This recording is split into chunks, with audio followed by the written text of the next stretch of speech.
एक ऐसा मंदिर, आप सोच के देखिए, हम बच्चों को मंदिर लेके जाते हैं तो वहाँ पे फूल, पुष्प, मिठाई, कपड़ा, साफ सुथरा, इस प्रकार का बड़ा ही सात्विक पूजन होता है। और फिर मैं एकदम से एक मंदिर गया जहाँ पे मैं देख रहा हूँ कि सरसों के तेल का दीपक चढ़ रहा है, बीड़ी जला के पिलाई जा रही है, सिगरेट पिलाई जा रही है, अंडा चढ़ाया जा रहा है, कभी कभी तो सूअर और बकरे भी काटे जा रहे हैं। नीम के पेड़ पर तुम्हें लाल साड़ी वाली दिख रही थी, तुमने फिर अपने पापा को बताया था, उन्होंने तुम्हें भगा दिया रहा।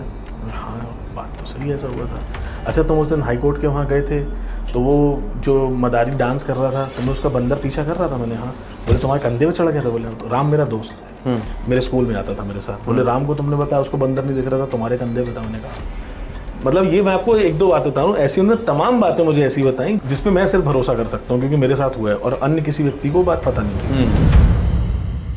जिसको सूफिज्म में कहते हैं कि हद चले सो औलिया और अनहद चले सो पीर, हद अनहद दोनों चले बाको नाम फकीर। घमापुर में एक छोटा स्कूल था जिसको कहते थे पहले छोटी मॉडल। आपको पता है एक लंबे अरसे तक लोगों ने उसको तांत्रिक स्कूल बुलाया। हाँ, बोला है। हाँ, वहाँ साइंस पढ़ाते थे। बिल्कुल बिल्कुल। तो तांत्रिक क्यों कहते हैं? मैं आप लोग कुछ ऐसी बातें बताऊंगा जिसको आपको सुन के ना लिटरली हमारे व्यूअर्स और आप सभी को भी बड़ा अजीब लगेगा, लेकिन वो बातें सच हैं। हमारे अंदर वो क्षमता, इसको कहते हैं एस्ट्रल ट्रैवल।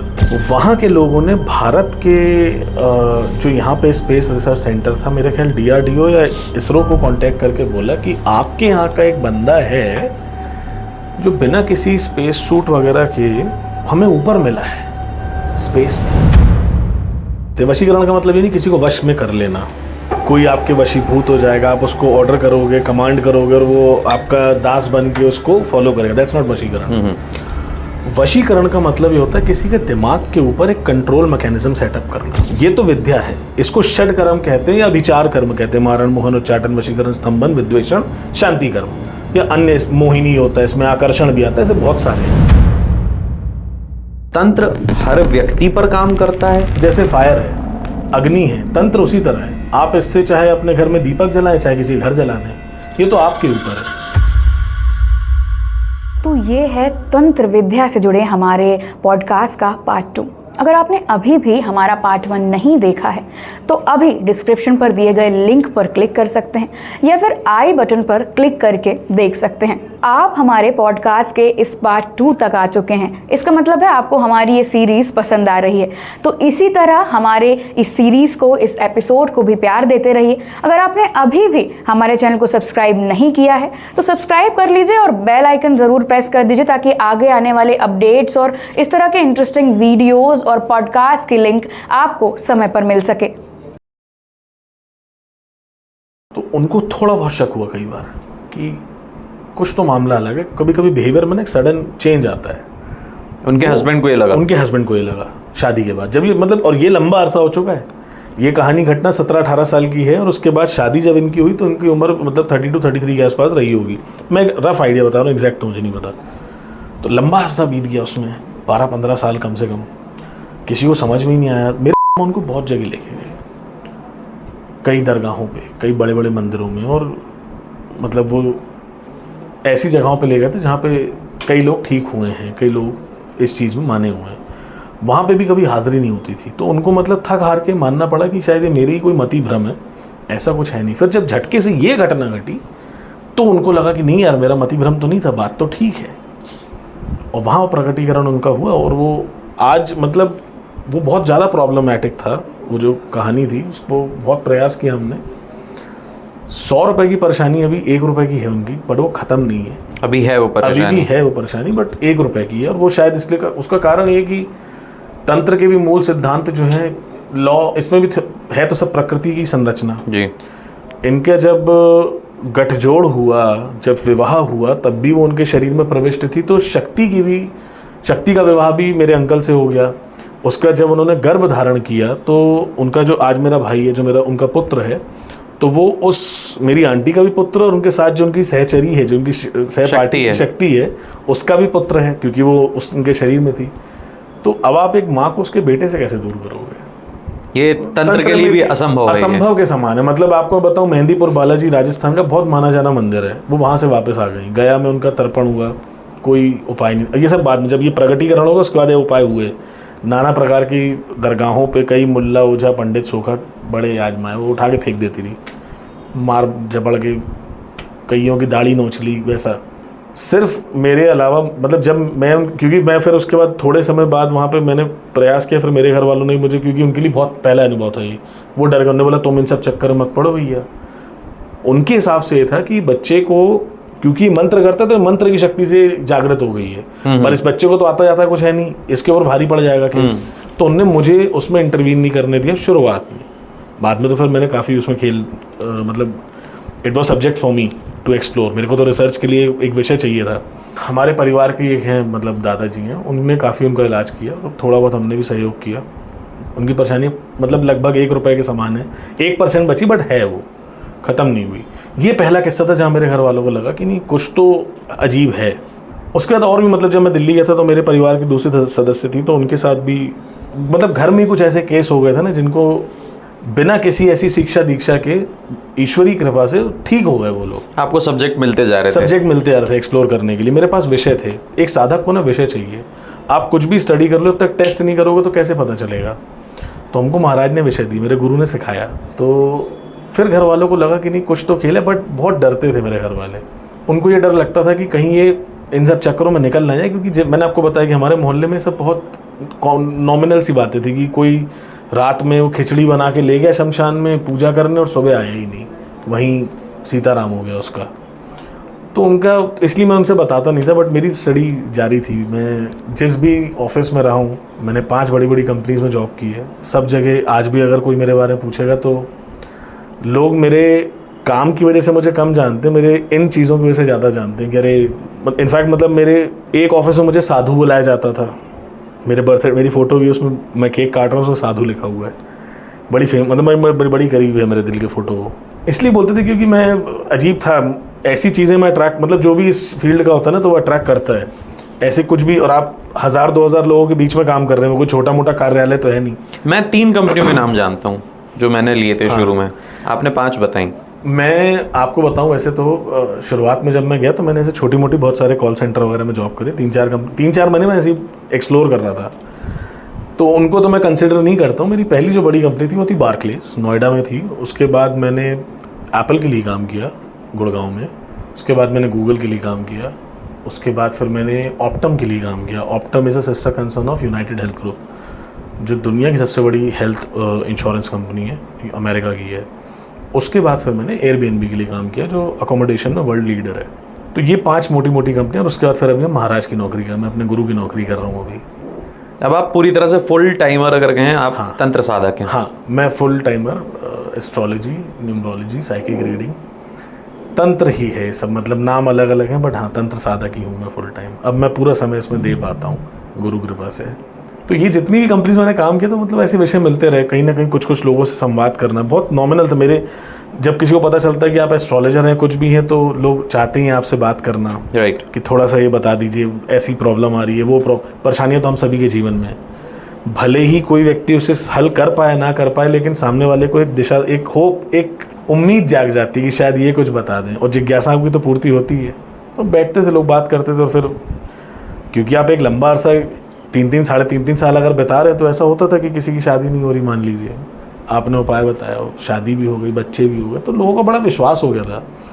मेरे साथ की मेरे असिस्टेंट मैनेजर थी एक कंपनी में, उनका नाम तो नहीं बताऊंगा, ना ही मैं कंपनी का नाम बताऊंगा for the sake of privacy, but उनको 11-12 साल हो गए थे शादी के, और बच्चे नहीं हो रहे थे उनको। तो उनको उनके ससुराल से बड़ा इस बात का प्रेशर था कि मतलब उनके इन लॉज चाह रहे थे कि उनके सन, मतलब उनके बेटे का रीमैरिज कर दें, किसी और से कर दें, क्योंकि ये स्त्री के साथ तो वो मतलब बच्चे नहीं हो पा रहे। और बहुत ताने वगैरह दिए जाते थे उनको, जबकि वो एक इंडिपेंडेंट वुमेन थी, सपोर्ट कर रही थी फाइनेंशियली अपनी फैमिली को, बट उनको बड़ा दबाव था। तो जनरली मैं किसी के जीवन के बारे में इतनी बातें करता नहीं, और ऑफिस में हमारी अलग चर्चा होती है अपने कार्य क्षेत्र से संबंधित। पर उन्होंने एक दिन मुझे रोक के बताया कि यार जतिन, मैं ना त्रस्त हो चुकी हूँ, और she was very elder to me. तो मैं उनको जैसे बड़ी सिस्टर होती है उस नज़रिए से देखता था। हम लोग दोनों असिस्टेंट मैनेजर थे। मतलब मैं उनसे पूछ रहा था कि यार क्या बात होगी, तुम तो रिपोर्ट्स में ऐसी माइनर मिस्टेक कर रही हो। तब उन्होंने बताया कि मेरे को अपने पर्सनल लाइफ में यार ये प्रॉब्लम चल रही है, मैं बड़े साल से परेशान हूँ, कोई हल नहीं निकल रहा। मैंने कहा why did you not come to me earlier, पहले बता देते यार, क्योंकि ये तो हमारा विषय है। अगर हम कुछ कर सकते तो हम बिल्कुल यथाशक्ति प्रयास करेंगे। हम गारंटी तो मैं आज भी नहीं देता किसी को, जब मैं पैसे लेके काम कर रहा हूँ, शुरुआत में तो मैंने 7-8 साल बिना किसी फीस के काम किया। अब आप फीस लेते हैं? अब मैं फीस लेता हूँ, 4 साल से मैं फीस ले रहा हूँ, क्योंकि ये मैंने सीखा है कि फ्री में काम नहीं करना है, ये मेरे पे भारी होता है। एनीवेज, उनकी मैंने कुंडली देखी, उनका मैंने ऑरा स्कैन किया, उनके हस्बैंड के बारे में मैंने कुछ बातें बताई उनको, और वो बातें बड़ी सटीक निकल गई गुरु कृपा से। क्योंकि वो बातें सटीक निकल गई तो उनका विश्वास डेवलप हो गया कि शायद ये बंदा कुछ मतलब जैसा दिखता है फॉर्मल अटायर्स में उसके परे भी है। तो उन्होंने वो उपाय करे। आज उनका बेटा 2.5 साल का है।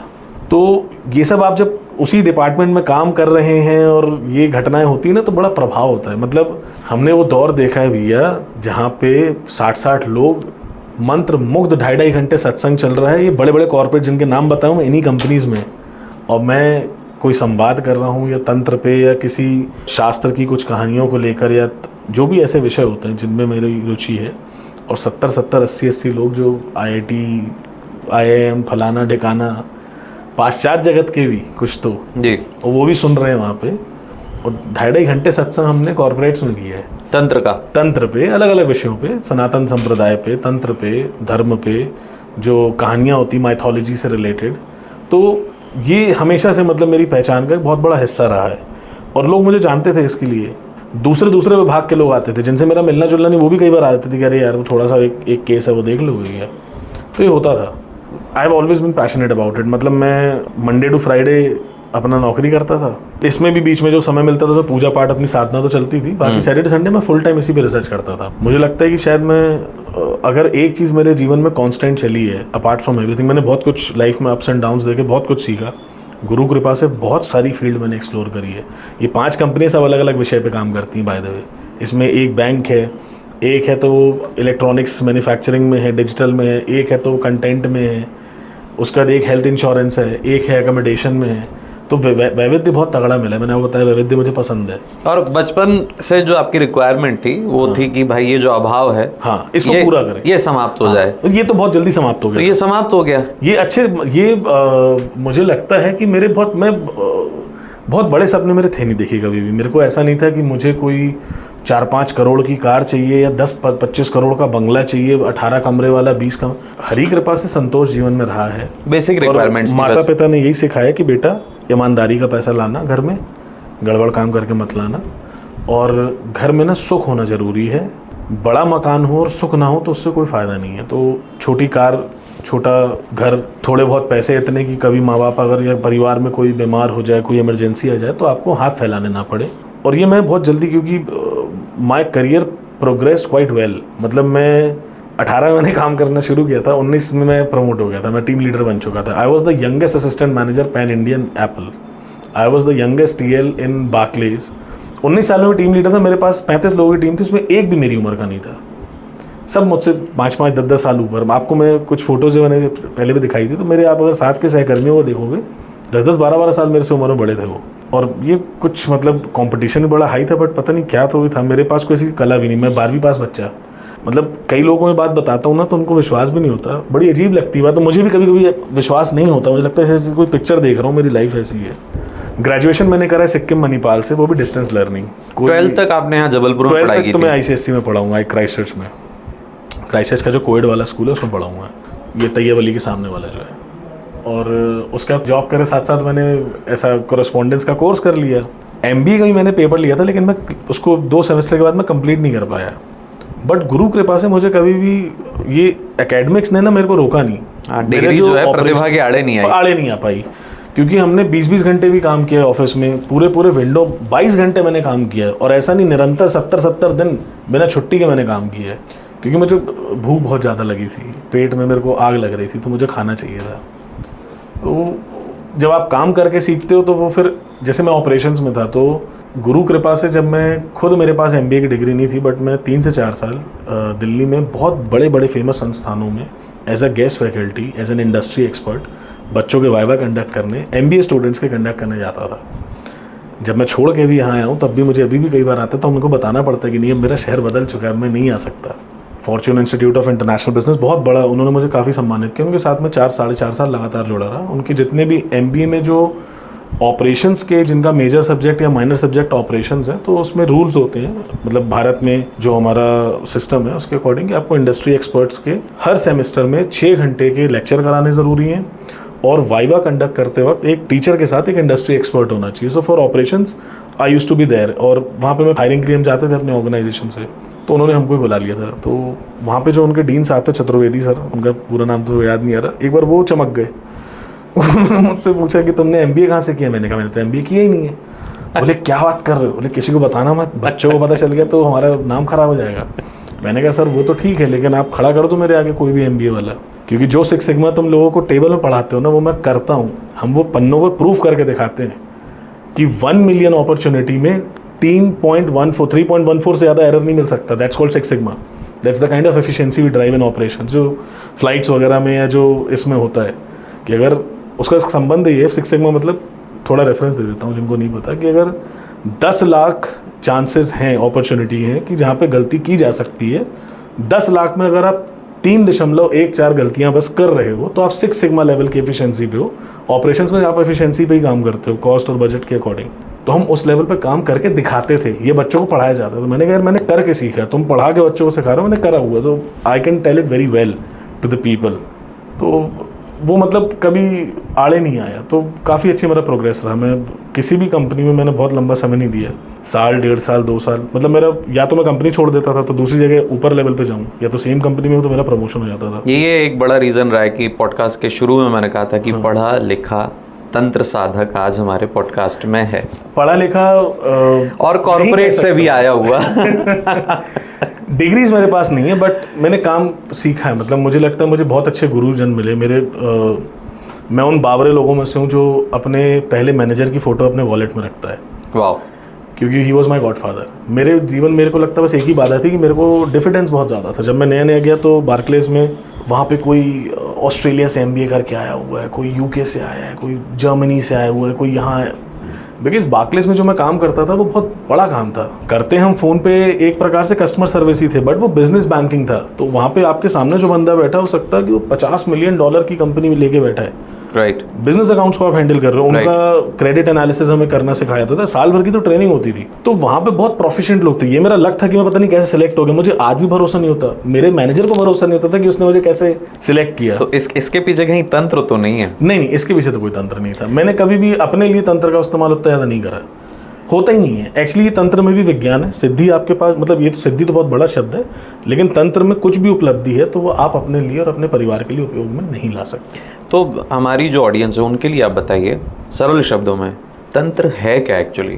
तंत्र की परिभाषाएं जिस नज़रिए से आप देखोगे, तंत्र की वो परिभाषा है. जैसे तंत्र की एक परिभाषा है कि तंत्र को बोलते हैं शिव मुखोक्त सूत्र या शिवोक्त सूत्र.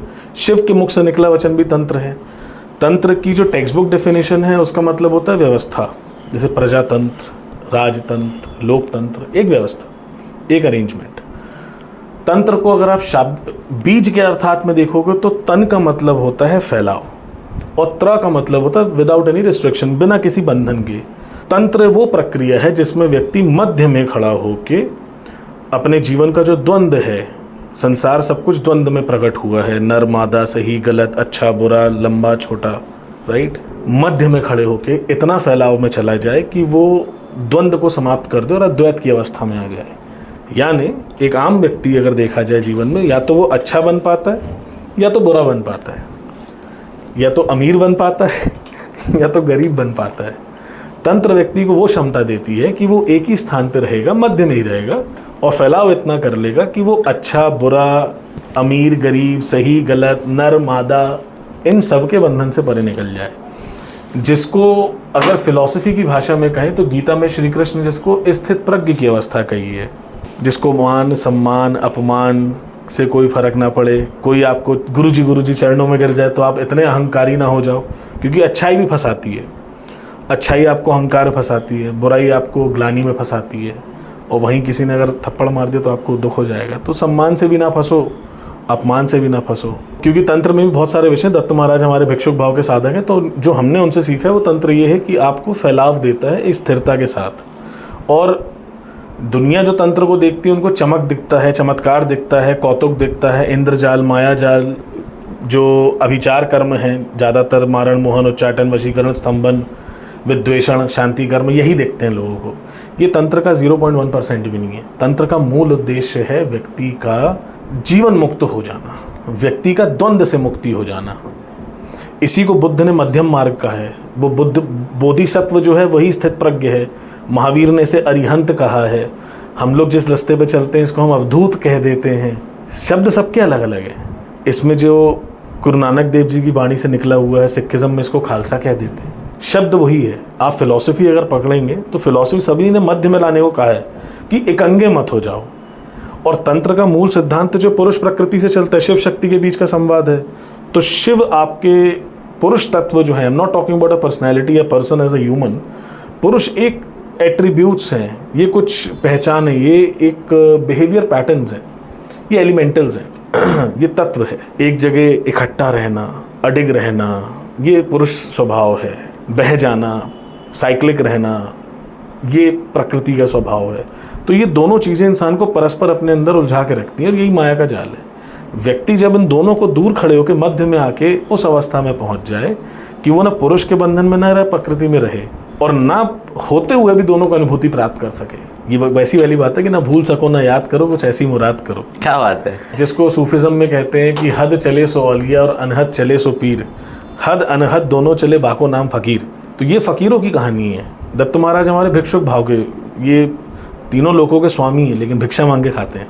तो जो तीनों लोगों का स्वामी है उसे क्या जरूरत भीख मांग के खाने की, क्योंकि वो दोनों द्वंद्व को समाप्त करना चाहते हैं। सब कुछ भी है मेरे पास और इतना भी नहीं कि मैं खुद को जीवन दे सकूं। तो जो द्वंद्व की मुक्ति है वही तंत्र है।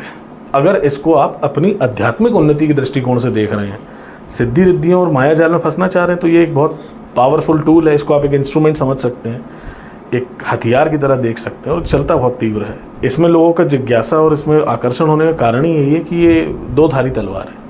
ये ऐसा तीर है कि जो जाके लगेगा तो सही, अब चाहे जहाँ मारा वहाँ लगे, तुमको ही लग जाए, लगेगा जरूर, वार ज़रूर करता है, नष्ट नहीं होता, ये निष्क्रिय नहीं होता, इसको रोका नहीं जा सकता। ये अगर चल गया तो चल जाएगा, और इसलिए इसमें प्रभाव बहुत ज़्यादा है, बहुत ज़्यादा प्रभाव है। इसमें साइंस भी है क्या कुछ? पूरा विज्ञान ही है। कैसे? आप मुझे बताइए साइंस कहाँ से निकला है? आपको चलो एक और छोटी बात बताता हूँ। ये तो मेरे चैनल पे मैंने इस पर वीडियो बनाया है। घमापुर में एक छोटा स्कूल था जिसको कहते थे पहले छोटी मॉडल। आपको पता है एक लंबे अरसे तक लोगों ने उसको तांत्रिक स्कूल बुलाया। हाँ बोला है। हाँ, वहाँ साइंस पढ़ाते थे। बिल्कुल बिल्कुल। तो तांत्रिक क्यों कहते हैं? अभियंता क्या होता है? यंत्र शब्द कहाँ से निकला? यंत्र कहते हैं मशीन को। राइट। क्यों कहते हैं? यंत्र का उद्गम आपको लगता है विज्ञान में पहले आया है या हमारे शास्त्रों में पहले आया है? शास्त्रों में ऑब्वियसली। तो तंत्र, इस तीनों जगत, हम क्या कर रहे हैं? What does science do? I am a science student by the way. Science इस पूरी प्रकृति की जो संरचना है उसके भेद खोलने का काम कर रहा है, और वो भी निराधार होकर कर रहा है। थोड़ा सा साइंस में बात कर। बिल्कुल, बेशक बेशक। साइंस का मूल आधार क्या है? साइंस में एक व्यक्ति विशेष होता है जिसको साइंटिस्ट कहते हैं। राइट। वो अपनी एक हाइपोथेसिस लेके आता है जिसको अवधारणा कहा जा सकता है। राइट। उस अवधारणा को साबित करने के लिए, प्रूफ करने के लिए वो कुछ एक्सपेरिमेंट करता है। बिल्कुल। और उस एक्सपेरिमेंट के जो रिजल्ट होते हैं उससे वो उसको थ्योरम बना देता है, या जिसको क्या हिंदी में थ्योरम को क्या कहेंगे? सिद्धांत मान लिया जाता है। ठीक है, लॉ या थ्योरम जी। पर साइंस भी ये कहता है कि ये तभी तक माने जाएंगे जब तक इसको काट न दिया जाए। अगर भविष्य में, जैसे अभी रिसेंटली हुआ है ड्यूअल स्लिट एक्सपेरिमेंट या डबल स्लिट एक्सपेरिमेंट की वजह से जो फोटोन है वो वेव है या मैटर पार्टिकल है, ये पहले इसके ऊपर ज्ञान नहीं था। अभी डबल स्लिट एक्सपेरिमेंट हुआ है तो पूरी आइंस्टाइन और न्यूटन की जो थ्योरीज हैं वो सब गलत हो गई हैं। फोटोन यानी लाइट पार्टिकल। राइट। इसको पहले कुछ लोग पहले मैटर मानते थे, फिर वेव मानना किया, और अब ये पता चला है कि इसको अगर ऑब्जर्व करोगे तो ये अपना जो बिहेवियर है वो दोनों तरह चेंज कर सकता है। ना ये वेव में है ना पार्टिकल में है, यानी ना सॉलिड फॉर्म में ना वेव फॉर्म में। आप उस एक्सपेरिमेंट की बात करें जिसमें इस पार्टिकल को बहुत तेजी से उसको एक फोटॉन्स को, फोटोन यानी जो लाइट के पार्टिकल्स हैं, इनको अगर आप बॉम्बार्ड करें एक स्क्रीन पे, और बीच में अगर आप उसमें दो स्लिट बना दें, यानी दो रास्ते बना दें निकालने के, अगर इनको आप ध्यान से नहीं देखोगे तो ये पार्टिकल जो है, ये फोटोन जो होते हैं उसका एक मूवमेंट सीधा होता है डायरेक्ट लाइट की तरह। अगर सॉलिड पार्टिकल ऐसे गेंद फेंकी आपने सीधी जाएगी, अगर वेव की तरह तो इस प्रकार जाएगी। मेरी दरख्वास्त है हमारे व्यूअर्स से कि आप जरूर गूगल पे या यूट्यूब पे डबल स्लिट एक्सपेरिमेंट या ड्यूअल स्लिट एक्सपेरिमेंट एक बार टाइप करके देखिएगा, आपको बहुत अच्छे समझ में आए। क्योंकि मेरा विषय नहीं तो शायद मैं उतने अच्छे से आपको ना एक्सप्लेन कर पाऊँ, बट जितना मुझे आता है बताता हूँ। ये देखा गया है कि अगर यहीं पे कैमरा लगा दिया जाए इस प्रक्रिया में, अगर वेव है तो वो यूं जाएगा, और अगर सॉलिड पार्टिकल है तो वो सीधा सीधा जाएगा। अगर आप अपनी स्क्रीन में 2 छेद कर दें, यहाँ आपने टॉर्च लगाए, सामने स्क्रीन है और उसके आगे 2 उसमें आपने स्लेट कर दी और सामने एक और स्क्रीन बना दी है। अगर आप ऑब्जर्व करने लगेंगे, जैसे मान लीजिए अगर आपने कैमरा नहीं लगाया, आप देख नहीं रहे हैं, बहुत अजीब सी बात है लेकिन ये सच है, इसका साक्ष्य आपको इंटरनेट पे मिल जाएगा और बड़े बड़े संस्थान हिल चुके हैं विदेश देश के। अगर आप नहीं देख रहे हैं तो एक निरंतर, अगर फोटोन सॉलिड पार्टिकल की तरह आ रहा है तो सीधा सीधा ही रेखा बनाएगा, क्योंकि एक मशीन होती है जो उनके मूवमेंट को ट्रेस करती है, कैप्चर करती है, वो देख लेती है। अगर वेव में आएगा तो वेव फॉर्म में ही आएगा। अगर आज मान लीजिए वेव में आ रहा है तो दिन भर वेव में ही आ रहा है, हो सकता है 25 दिन बाद आप देखो तो वो फोटोन सॉलिड पार्टिकल में है तो सीधा उसका मूवमेंट रहे। But if you are observing it, आप खुद देख रहे हो, अगर आपने कैमरा लगाया हुआ है तो ये बहुत सडन इनका चेंज हो जाता है वेरिएशन। आप अगर नहीं देख रहे हो तो सीधा जाएगा। 1 मिनट बाद आपने अगर कैमरा शूट कर दिया, उसका वीडियो ऑन कर दिया और आप करोगे तो आप देखोगे वेव बन रही है। इसका किसी के पास कोई कारण नहीं है, कोई जवाब नहीं है क्यों हो रहा है। और क्योंकि फोटोन को हम सॉलिड पार्टिकल मान के ज़माने से पिछले 180 साल 150 साल ना जाने उसके आधार पे कितनी थ्योरी बना दी हमने। और अगर हमें यही पता चल रहा है कि जिस बीम पे, जिस क्या बोलते हैं बुनियाद पे तुम्हारा महल टिका है वो बुनियादी कच्ची है तो पूरा महल धराशायी हो जाता है। बिल्कुल। तो जो विज्ञान है भैया, उसका जो बुनियाद है वो हिल सकता है। तंत्र वो विज्ञान है जिसको, विज्ञान जो साइंस जिसको एक्सप्लोर कर रहा है वो है तंत्र। अभी हम लोग कहाँ तक पहुँचे, नासा ने अभी रिसेंटली डिस्कवर किया है कि हमारी जो आकाश गंगा है, छोटी सी कहानी है, इतना सा छोटा सा हमारा पृथ्वी लोक है। अगर हम जबलपुर में देसी लोकल की, शुद्ध लोकल की बात करें, सॉरी, तो हमारा एक छोटा शहर है, उसके अंदर मध्य प्रदेश है, फिर हमारा देश है, फिर हमारे धरती माँ है। धरती माँ भी सौर मंडल के अंदर देखा जाए तो इतू सी है, बड़े बड़े बृहस्पति और शनि जैसे भारी भरकम और बड़े बड़े ग्रह हैं, और वो भी फिर एक जरा से तारों के आगे, सूर्य के आगे सब छोटे हैं, और सूर्य बाकी तारों से छोटा है, और ये बड़े बड़े तारे समूह मिला के नक्षत्र बन जाते हैं, और ऐसे कई नक्षत्र मिलके एक आकाशगंगा है। अभी नासा को पता चला कि 5-6 ऐसी आकाशगंगा अपने आसपास घूम रही हैं, वहीं तक पहुंच पाएंगे। इनका अनुमान है कि ऐसी सहस्त्र होंगे, millions of galaxies are there out there in the space. हमारा शास्त्र कब से बता रहा है कि सहस्त्र कोटि ब्रह्मा है, सहस्त्र कोटि विष्णु है। ये श्रीमद् भागवतम में बहुत पहले लिखा हुआ है, वेदों में उसके पहले से लिखा है, और तंत्र के शास्त्र तो वेद से भी पुराने हैं, आगम शास्त्र निगमों से पुराने हुए दवे, और उसमें सब लिखा हुआ है। अखंड मंडलाकारम व्याप्तम ये न चराचरम। अखंड मंडलकार क्या है? ये गैलेक्सीज अखंड है, ये इसका कोई जहाँ से बिगिनिंग है वो कहाँ उसका छोरा है पता नहीं लगा सकते। हमारे यहाँ जो मनीषी थे, जैसे आप एस्ट्रोलॉजी की बात करते हैं जी, आप हमारे उज्जैन में जाके देखिए, जयपुर में जाके देखिए, सूर्य घड़ी है 4000-5000 साल पहले बना दी साहब उनने, जब दुनिया को यही नहीं पता था, जब गैलीलियो को इस बात पे बेइज्जत किया जा रहा था कि भैया सूर्य धरती के चक्कर लगाते हैं, उस बेचारे ने गलती सच बोल दिया था कि नहीं सूर्य स्थिर है और धरती चक्कर लगा रही, तो पोप ने उसको बेइज्जत कर दिया कि तुम बाइबल के खिलाफ जाओगे, क्योंकि ये बात उस आप जानते हैं आप बिल्कुल बिल्कुल कि उस टाइम पे ऐसा था।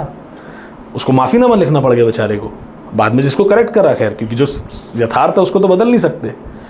कितने समय पहले हमारे यहाँ के ऋषियों ने बता दिया, मनीषियों ने बता दिया, राजा विक्रमादित्य के काल में सूर्य घड़ी बनी है, और ये एक जगह नहीं बनी, भारत में कई जगह बनी हुई है। आज भी वहाँ पे आप टाइम देखोगे तो हमारा जो GMT के अकॉर्डिंग टाइम, ग्रीन मेरिडियन को हमारे यहाँ स्टैंडर्डाइज मान के उसके अकॉर्डिंग बाकी सबको नापा जाता है कि 4 घंटे आगे, 5 घंटे पहले, 6 घंटे। भारत में जो चलता है समय वो दिल्ली, कलकत्ता, मुंबई सबका एक जैसा चलता है, तो वो it's not that precise. North east के अंदर सुबह बहुत जल्दी हो जाती है, वहाँ 4:30 बजे सूर्योदय हो जाता है। कारण क्या है? बाकी जगह क्योंकि हमने सबको एक स्टैंडर्ड मान लिया। जी जी जी। अगर आपको बिल्कुल प्रिसाइज चीज़ हम लोग ज्योतिष में इस्तेमाल करते हैं तो वो सूर्य घड़ी बताती है। वहाँ पे आपकी मोबाइल में हो सकता है समय बता रहा हो अभी 4:30 बजे, और आपको वहाँ दिखाएगा 4:38। तो ये हमारे बहुत पहले से ये विज्ञान। भारत एक ऐसी धरा है भैया, भयंकर शोधन किया है यहाँ पे, संशोधन बहुत तेज हुआ है यहाँ पे, और बहुत तगड़ी रिसर्च रही है मनीषियों की। प्रॉब्लम ये है कि जब हमारे ऊपर इन्वेडर्स आए, आक्रामक जब आए, चाहे वो मुगल हो, डच हो, अंग्रेजी ब्रिटानिया हुकूमत हो, कोई भी आया हो, तो सबने अपना ज्ञान और अपनी पद्धति हम पे थोपने का काम किया है, जिसकी वजह से जो हमारी मूल धारा थी, जो हमारे मूल सिद्धांत थे, वो धूमिल हो गए। और इस यही एक वजह है कि हम किसी भी चीज़ को विज्ञान के हिसाब से या फिजिक्स के हिसाब से हम उसको ऐसे तोलने की कोशिश करते हैं कि ये साइंटिफिकली सही है कि नहीं है, भौतिक रूप से सही है कि नहीं है। आचार्य रजनीश की बहुत अच्छी मुझे बात लगती है, और इस सिद्धांत के हिसाब से ना जीवन में व्यक्ति कभी भी उसको ज़्यादा कुछ मतलब कुछ फ़ायदा हो चाहे ना हो, लेकिन एक बात मुझे लगता है कि सही और गलत के बंधन से छूट जाएगा। उनका एक वक्तव्य है कि व्यक्ति जिस भी बात को, जिस भी कथन को, जिस भी विचार को तर्क के आधार पर संतुष्ट होकर मान रहा है, तो बहुत ज़्यादा चांसेस हैं कि वो कभी ना कभी उस विचारधारा के परे चला जाए या उसमें उसका विश्वास टूट जाए, क्योंकि तर्क तो कभी भी काटा जा सकता है। बिल्कुल। तर्क का जीवन तभी तक है जब तक उससे विपरीत कोई दूसरा तर्क सामने नहीं आ रहा, बड़ा तर्क नहीं आ रहा। जैसे मैं आपसे ये बात कह दूं कि मिर्ची कड़वी होती है, मिर्ची तभी तक कड़वी भी है जब तक इस दुनिया में कोई मीठी मिर्ची नहीं उग रही। अगर मैं आपको हरी मिर्ची मीठी खिला दूं तो आपकी बात वहीं कट जाएगी। क्या ये बात समझ रहे हैं आप? हाँ बिल्कुल। जब मैं ये तो फोटोन की बात से ही समझ गया कि फोटोन की प्रवृत्ति बदल सकती है, तो हम विज्ञान पर भी, हम हर चीज़ को विज्ञान पर आधारित कर हम नहीं तोल सकते हैं। हमारे दिमाग का काम क्या, हमारा ब्रेन ऐसा बना हुआ है, उसकी संरचना ऐसी है, साइकोलॉजी में बहुत अच्छे से पढ़ाते हैं कि कंपार्टमेंटलाइज्ड डिपार्टमेंट बने होते हैं दिमाग में। हर रिसेप्टर को जो हमें स्टिमुलस मिलते हैं, हमारे मैसेंजर आरएनएस और डीएनएस का काम ये होता है कि आपसे मैं बात कर रहा हूँ, ये मुझे कुछ लाइट्स दिख रही हैं, ये मुझे कुछ पौधा दिख रहा है, आसपास कुछ लोग हमारे स्टूडियो में बैठे हुए हैं। ऐसा माना जाता है कि व्यक्ति का दिमाग इतना परिपक्व है, इस प्रकार बनाया गया है कि 76,000 स्टिमुलस उसको हर क्षण मिलते हैं और वो पचा सकता है। 76,000 every moment, it's not even second, हर पल, at a blink of an eye 76,000 आपको मतलब ज्ञान के कोश भरे जा सकते हैं एक पल में। पर व्यक्ति उतना परिपक्व नहीं है, वो 1 या 2 बातों पे ही ध्यान दे पाता है ना। मैक्सिमम ये साइंस ये कहता है कि आप एक बार में 4 चीज़ों पर ध्यान दे सकते हैं, इससे ज़्यादा नहीं दे सकते। पर कैपेबिलिटी उसकी 76,000 तक है हर पल, ठीक है। हम अगर 4 विषयों पे भी ध्यान दे रहे हैं तो हम क्या करते हैं, हमारे जीवन में हर चीज़ को हमने ना, क्योंकि पालन पोषण वैसा हुआ है पूरा, ये हमारे डीएनए में आ चुका है, ये अनुवांशिकी हो चुका है कि हम या तो चीज़ को सही मानते हैं या तो गलत मानते हैं। हम हर चीज़ को एब्सोल्यूट वे में देखते हैं, हम कुछ भी ऐसा नहीं मानते कि यार ये मध्य का हो सकता है। और ये बहुत बड़ा कारण है कि हमारे यहाँ तीसरे लिंग को बहुत ज़्यादा मेहनत करनी पड़ी भारत देश में, दुनिया में भी कह सकते हैं कि स्त्रीलिंग और पुल्लिंग की जंग थी। ये मानना लोगों को बहुत भारी पड़ गया कि बीच का भी कुछ हो सकता है, मध्य का। खैर भारत में तो बहुत पहले से तीसरे लिंग के बारे में शास्त्र में है। तो दिमाग कंपार्टमेंटलाइज कर लेता है कि अच्छा ये कॉग्निटिव इंटेलिजेंस है तो मैं उसको इधर फेंक दूं, ये चीज़ स्टोर करनी इधर फेंक दूं, और जब जैसा मेरे को जब ज़रूरत पड़ेगी तो मैं उस कमरे में जाऊंगा। घर को आप मान लीजिए एक महल है बहुत बड़ा, दिमाग हर कमरे में हर प्रकार की नॉलेज है। फैशन से रिलेटेड एक कमरा भरा हुआ है, पढ़ाई लिखाई से रिलेटेड एक कमरे में है, पहनावे से रिलेटेड एक कमरे में है, व्यवसाय से रिलेटेड एक कमरा है, परिवार से रिलेटेड एक कमरा है। जब जैसी ज़रूरत पड़ती है हम दरवाज़ा खोलते हैं, जो बात निकाली, मेमोरी से निकाली, यादें निकाली और उसको प्रदर्शित कर दिया, एक्सप्रेस कर दिया थ्रू कम्युनिकेशन, चाहे वो लिखित रूप में हो, बोलने के तरीके से हो, या एक्सप्रेशन के भाव, जेस्चर्स के थ्रू हो। तंत्र ये कहता है कि दिमाग से अब तक तुम परे नहीं जाओगे, क्योंकि तुम्हारा दिमाग तुम्हें कंट्रोल करके बैठा है। दिमाग की एक सीमा है, तुम असीमित हो, तुम्हारे मस्तिष्क आपको अपनी स्मृतियों से नियंत्रित करता है और वही बता सकता है जो तुमको दिया गया है।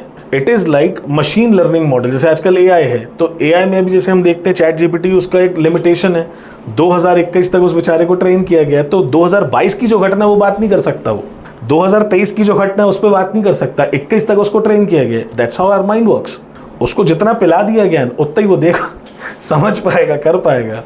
और व्यक्ति के अंदर वो अद्वितीय क्षमता है कि वो चाहे तो यहाँ बैठे बैठे, मैं आप लोग कुछ ऐसी बातें बताऊंगा जो मतलब जिसको आपको सुन के ना लिटरली हमारे व्यूअर्स और आप सभी को भी बड़ा अजीब लगेगा, लेकिन वो बातें सच हैं। हमारे अंदर वो क्षमता, इसको कहते हैं एस्ट्रल ट्रैवल। हाँ, कि एक स्थान पे बैठ के भी इंसान परलोक के अलग अलग लोकों में, अलग देशों में चला जाए। शरीर यही है, ये तंत्र के अंदर आता है। बिल्कुल आता है। दुनिया में ऐसा जो भी कुछ है भैया, आप कोई भी मेरे को बात बताओगे, मेरा दावा है कि 95% बात तो मैं आपको अभी सिद्ध करके बता सकता हूँ कि वो तंत्र के अंदर है। और अगर कुछ नहीं रहेगा तो मैं ये दावा के साथ बोल सकता हूँ कि कुछ समय आपसे मैं मांगूंगा और मैं ढूंढ के ला के दे दूंगा कि ये इस शास्त्र में है।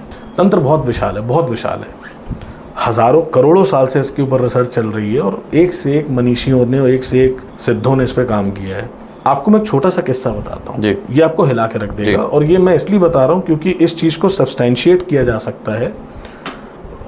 डॉक्टर पीवी वर्तक पुणे के एक है, मेरे ख्याल उनका आप इनिशियल्स पे मत जाइएगा, आप डॉक्टर वर्तक पुणे डालेंगे तो आपको सबको दुनिया को मिल जाएगी कहानी। जिसने भी देखना है आप इसको चेक कर लीजिएगा।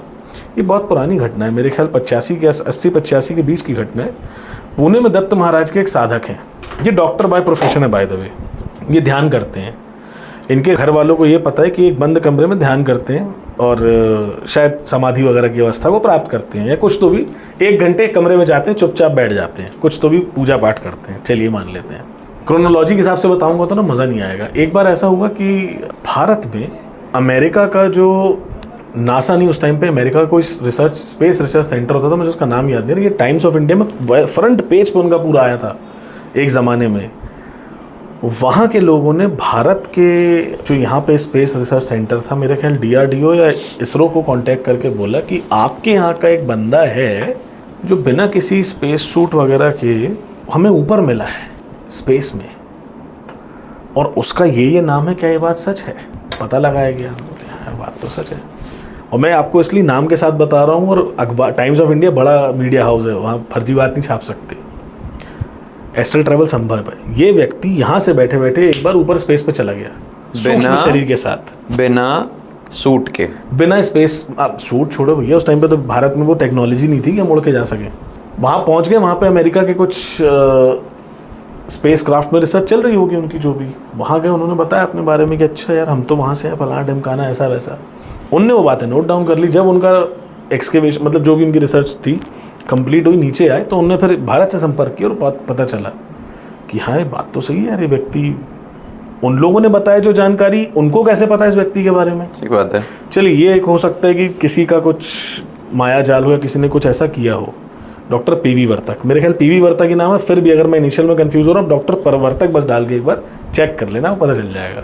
एक बार उनके भाई का देहांत हो गया, डॉक्टर वर्तक जी के, और वर्तक जी के भाई की उनके साथ बातचीत ठीक नहीं थी, मतलब परिवारों में संवाद नहीं था।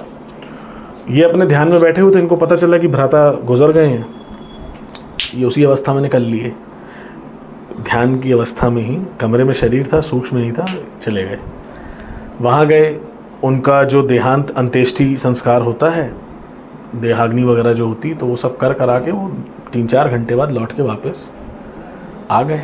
मतलब कमरे के बाहर निकले, इनके घर वालों को इन्होंने बताया ही नहीं कि, क्योंकि घर में अगर ऑब्वियस सी बात है, भाई का दिल थोड़ा वैसा है कि भाई के गुजरने पे उनको नहीं रहा गया, पर बाकी घर परिवार के लोगों को बताते तो शायद उनको घबराहट हो जाती कि तुम क्यों गए, और ये और वो, जैसा परिवार का एक दबाव रहता है। परिवार के लोगों को बाकी अन्य सदस्यों ने बताया कि अरे भैया तो आए थे यार वहाँ पे, तुम क्यों नहीं आई भाभी? बोले भैया आए थे। बोले भैया तो पूजा कर रहे थे, वो तो कमरे में थे। बोले नहीं भैया आए थे, वो तो पूरी अंत्येष्टि करके गए हैं, भैया ने तो क्रियाक्रम करा है। ये बहुत पुरानी बात नहीं बता रहा हूँ आपको मैं, ये कुछ मेरा ख्याल 35-40 साल पुरानी बात है। और ये मुझे कैसे पता चली, क्योंकि मेरे पिताजी एक ज़माने में मुंबई में थे, उन्होंने फ्रंट पेज पे देखा था, और तब उन्होंने बहुत बचपन में मुझे कहानी सुनाई है। जब मैं बड़ा हुआ तो मैंने इसको, जब इंटरनेट पे, बहुत पहले ये कहानी नहीं थी, बाद में आई, क्योंकि इंटरनेट भी एक्सप्लोर भारत में बहुत लेट आया है। पर आज भी मैं दावे से कह रहा हूँ कि कोई भी चेक कर ले, बहुत ऐसे कई किस्से हैं उनके जो साइंस की समझ से बाहर है, समझ के परे चले आएंगे। बहुत सारी ऐसी बातें जो साइंस की समझ के परे है। उसका कारण ये कि साइंस अपने सिद्धांतों के बंधन में है, तंत्र का कोई बंधन नहीं है, किसी भी बंधन के परे है। तंत्र तो खुद कह रहा है ना, मस्तिष्क से बाहर जाओगे तब तो जाकर कुछ कर पाओगे। बिल्कुल। तंत्र की अवधारणा ये है, हम एक ही शरीर को एक्सप्लोर करते हैं, इसको कहते हैं हम स्थूल शरीर, ठीक है, फिजिकल बॉडी। तंत्र सप्त शरीर पंचकोश में मानता है कि हमारे एक शरीर नहीं है, सप्त शरीर है, नाना प्रकार के अलग अलग शरीर। तो कारण शरीर होता है हमारा, सूक्ष्म शरीर होता है हमारा, पर सूक्ष्म शरीर होता है हमारा, इसको एथरिक बॉडी कहते हैं, कॉजल बॉडी, मतलब ऐसे अलग अलग प्रकार के हमारे शरीर हैं। और इन सब का अलाइनमेंट हम अगर इन सब को साध लें, अगर हम फिजिकल बॉडी से हम जिम जाते हैं, एक्सरसाइज करते हैं, रनिंग करते हैं, जॉगिंग करते हैं, तो हमारी फिजिकल बॉडी फिट हो जाती है, हम उससे बढ़िया से बढ़िया काम ले सकते हैं। इसी प्रकार अगर आप अपने सूक्ष्म को ट्रेन करें तो आप उनसे परलौकिक जगत की जो शक्तियां हैं, जिसको पैरासाइकोलॉजी कहते हैं, साइकोलॉजी यानी study of mind and thoughts, right, and parapsychology is the study of things which are beyond mind and thoughts. दिमाग की परिधि के बाहर की जो सत्ता है उसे पैरासाइकोलॉजी कहते हैं। इसके अंदर क्लियर कॉग्निजेंस, क्लियर वॉइंस, ये सब कंसेप्ट आते हैं। क्लियर कॉग्निजेंस और क्लियर वॉइंस मतलब कि जैसे आपसे मैं पहली बार मिल रहा हूँ, आपके सामने मैं बैठूंगा, मुझे कुछ पता नहीं भी अगर आपके बारे में, तब भी मैं आपको कुछ बातें ऐसी बता दूंगा जो आप दंग रह जाएंगे कि मुझे कैसे पता चला इस बारे में। किसी भी विषय के बारे में, किसी व्यक्ति के बारे में ऐसी जानकारी प्राप्त हो जाना जिसका कोई सोर्स नहीं है, जो किसी ने बताई नहीं, जो आपने कहीं पढ़ी नहीं, प्राकृतिक रूप से आपको मिल जाना, ये पैरासाइकोलॉजी है। जो काली बाबा ने आपके साथ, जो काली बाबा ने हमारे साथ किया, या जिसको गुरु कृपा से मैं एक लंबे अरसे से लोगों के लिए इस्तेमाल करता हूँ। वो तो खैर बहुत सिद्ध की अवस्था थी, मैं उनके बराबरी नहीं कर सकता, लेकिन होता है ये, और बहुत तो लोग करते हैं। ये जो है तंत्र में आमतौर पर जो सबसे ज़्यादा सुनने में आता है, वशीकरण, सम्मोहन, स्तंभन, ये कुछ चीज़ें हैं। वशीकरण सबसे ज़्यादा लोग गूगल भी करते हैं। सही बात है। ये इस तरह की जो विद्याएं होती हैं तंत्र में, ये कैसे काम करती हैं, क्या होती हैं, इसके बारे में थोड़ा सा बताइए। यस, बहुत अच्छा प्रश्न है। मैं चाहता हूँ कि लोगों को ना इसकी अवेयरनेस हो, क्योंकि बहुत लोग लुट रहे हैं। People are being mugged for this. हाँ, हम इस पर भी आएंगे कि कैसे पता करें कि जो सामने जो तांत्रिक है वो असली है या नहीं है, क्योंकि आज के दौर में तो क्या है, जो जेम्स स्टोन्स हैं वो भी फेक आने लगे हैं। सही बात। तो इंसान का क्या ही है। तो थोड़ा सा ये बताइए कि वशीकरण जो है ये क्या होता है, कैसे होता है। देखिए, वशीकरण कई प्रकार से किया जाता है। पहले मैं क्लैरिफाई कर दूं, क्योंकि लोगों को ना सही जानकारी नहीं है। वशीकरण का अर्थ क्या है, पहले तो ये समझते हैं। वशीकरण का मतलब ये नहीं किसी को वश में कर लेना, कोई आपके वशीभूत हो जाएगा, आप उसको ऑर्डर करोगे, कमांड करोगे और वो आपका दास बन के उसको फॉलो करेगा। That's not वशीकरण। वशीकरण का मतलब ये होता है किसी के दिमाग के ऊपर एक कंट्रोल मैकेनिज्म सेटअप करना। जैसे आपके पास, मान लीजिए आपके पास एक जमीन का टुकड़ा है, आप उसको जैसा बीज डालोगे उसमें वैसा फल निकलेगा। इस प्रकार आप उस जमीन के टुकड़े को कंट्रोल कर सकते हो। आप समझ रहे हो। उसी प्रकार वशीकरण में क्या होता है कि दिमाग, व्हाट इज माइंड, माइंड हमारा भेजा नहीं है। माइंड विचारों का एक समूह है। करोड़ों विचार होते हैं हर व्यक्ति के दिमाग में। वशीकरण में क्या होता है कि एक स्पेसिफिक प्रकार का ही विचार व्यक्ति के माइंड में सीड कर दिया जाता है, रोप दिया जाता है उसको, और उसी के इर्द गिर्द उसका जो दिमाग है वो घूमता रहता है। उदाहरण के तौर पे, इसका मैं आपको मैकेनिज्म पीछे का विज्ञान समझा रहा हूँ। मान लीजिए मुझे आप पे वशीकरण करना है। आप मेरे बहुत अच्छे दोस्त हैं, लेकिन आपसे मेरा मनमुटाव हो गया, आप मुझसे बातचीत बंद कर दी। मैं चाहता हूँ कि हमारी फिर से मुलाकात हो जाए, क्योंकि हम बहुत अच्छे दोस्त हैं। ठीक है, मैं क्या करूँगा, आपके ऊपर वशीकरण की जब प्रक्रिया करूँगा, अब मैं किसी भी तरीके से कर लूँ, किसी भी शास्त्र के थ्रू कर लूँ, विज्ञान ये है कि आपके दिमाग में मेरे बारे में जितने भी गुड मेमोरीज हैं, अच्छी यादें हैं, क्योंकि वो तो होंगी, पुरानी स्मृतियाँ हैं या अच्छे विचार हैं। आप दुनिया में बुरे से बुरे आदमी से ही मिलोगे ना, नेचुरल टेंडेंसी दिमाग की रहती है कि हर चीज़ को अच्छे और बुरे में ही नापा जाता है, और कितना भी बुरा हम किसी को सोच लें वो हमारा आंकलन है। मतलब हाउ इट वर्क्स इज कि लेट्स सपोज अगर मोर देन 50% कोई व्यक्ति गड़बड़ दिख रहा है ना, तो हम उसको गलत मान लेते हैं, बट वो 60% गलत है, 40% अच्छा। तो वो 40 को ना 60 को डिलीट कर देता है वशीकरण, और 40 को केंद्र में ले आता है, और वहीं घुमाता रहेगा। दिन में 10 बार इंसान को वही विचार आएंगे, 100 बार वही विचार आएंगे। अरे यार जतिन, मान लीजिए आप अपने वाले एग्जाम्पल में आप मुझसे बात नहीं कर रहे, पर आपको दिन में 50 बार विचार आएगा, जतिन अच्छा आदमी था यार, उसके साथ जाते थे, बड़े अच्छे डिस्कशन होते थे, बड़ी अच्छी बातें तंत्र की बताता था यार, उसकी रिसर्च बड़ी अच्छी थी। अब आपको क्या होगा, देखिए बहुत नेचुरल सी बात है, आपको अगर मेरे बारे में सिर्फ अच्छाई बताई जाएगी, किसी को हरा ही हरा दिखाया जाएगा, तो वो तो सावन का अंधा बनेगा ही। और उस वजह से क्या होता है कि सामने वाला आपके तरफ आकृष्ट होता है, एक इंपॉर्टेंस देने लगता है आपको। अगर ब्लॉक कर दिया है व्हाट्सएप पे तो अनब्लॉक करेगा और मैसेज डालेगा कि और भैया कैसे हो। This is the mechanism behind vashikaran. ठीक है, इस बात को हमने समझा। ये होता है जो वशीकरण सिद्धि या प्रक्रिया जिसको कहते हैं। तीन तंत्र में ना 3 श्रेणियां होती है। एक होती प्रक्रिया, प्रयोग। जिस व्यक्ति को थोड़ा कम नॉलेज है, जो छोटा बच्चा है, साधक है मेरे जैसा, तो हम लोग प्रयोग या प्रक्रिया करते हैं। जो सिद्ध होते हैं वो सिद्धि का इस्तेमाल करते हैं। जो बहुत हाई लेवल के दिव्य भाव के साधक होते हैं वो विद्या होती है उनके पास। विद्या मतलब कि वो गए और वो वशीकरण हो जाएगा, उनको देखे, आंखों से आंखें मिली और काम डन। उनको किसी तरह की कुछ करना नहीं, मतलब इसमें प्रक्रिया नहीं करनी। क्रिया वो होता है जिसमें कॉन्शियस एफर्ट है कि मैं प्लान करके, स्ट्रेटेजाइज करके, सोच के कि ये करना है वो करना है, कर्म कांड पूरा प्लान करके then I am doing it. सिद्धि इसकी जहाँ पे अनकॉन्शियस एफर्ट है, मुझे सिर्फ ये पता है कि मेरी दिशा क्या है, मुझे करना है, इच्छा है पर प्लानिंग नहीं है। स्टेप्स होते हैं ना इन्वॉल्व हमारे एक्शन में कि पहले ये करूंगा, पहले वो करूंगा, वो नहीं है, वो सिद्धि है। विद्या वो जिसमें ना इच्छा है और ना ही कोई स्टेप्स ऑफ एक्शन है। वो है ना कि छाप तिलक सब छीनी मुँह से नैना मिलेगी। तो ये विद्या वालों के पास है कि उनसे नैना मिल गए तो हो गया काम, आप वशीकृत हो जाएंगे, जो काली बाबा के साथ मेरे साथ हुआ।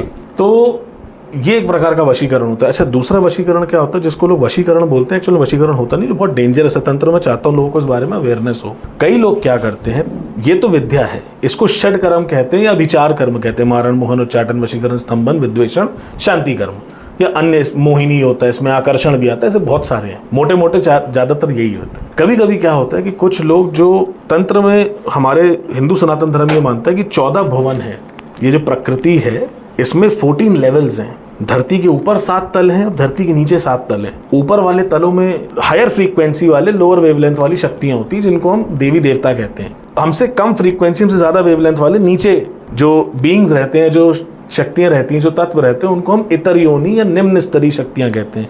निम्न स्तरीय मतलब क्योंकि हमसे लेवल में नीचे हैं। 7 तल में जो हमसे ऊपर हैं वो उच्च स्तरीय शक्ति हैं और 7 अतल जो हैं हमसे निम्न स्तरीय शक्ति हैं। हम बीच में मनुष्य योनि में, मनुष्य जो है मध्य में। इसलिए तंत्र का मूल आधार क्या है?